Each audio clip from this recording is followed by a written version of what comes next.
Ново добре дојде на влезот на Скопје. 2 дена откако на надвозникот беше поставен билборд со ниту едно веродостојно прикажано скопско обележје. Градските власти со исправка. Нов знак ги пречекува гостите, туристите и патниците од другите градови. Утрово беше отстранет знакот на кој Буќефал беше прикажан со 5 нозе. Камениот мост не вообичаено долг. Скопското кале непрепознатливо и како замок од некоја друга земја. Тоа обележје стоеше од петокот и предизвика силни критики и реакции во јавноста. Новото обележје сега содржи вистински фотографии со порака за добре дојде и за среќен пат. Кој работи и греши, а ме радува кога најголемиот проблем во Скопје е печатена грешка.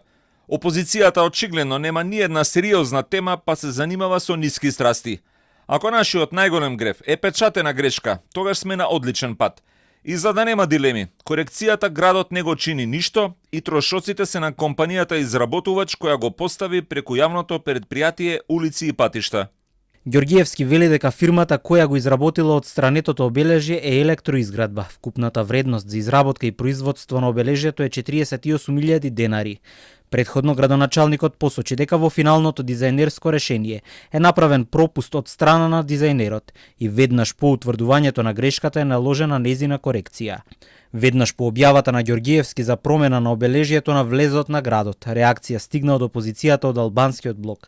Демократската унија за интеграција реагира затоа што билбордот не е двојазичен, што го карактеризираат како тешка политичка и институционална провокација и прекршување на законот. И по корекцијата албанскиот јазик и натаму недостасува. Ова покажува дека станува збор за свесна одлука да се игнорираат албанскиот јазик и мултиетничкиот карактер на Скопје.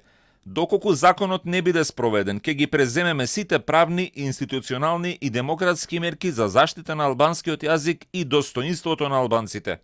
На промената на билбордот и претходеа и реакциите на другите опозициски партии. Од левица порачаа дека Скопје ја носи титулата Европска престолнина на културата со билборд на кој ништо не е скопско, историски веродостојно, архитектонски препознатливо и возможно.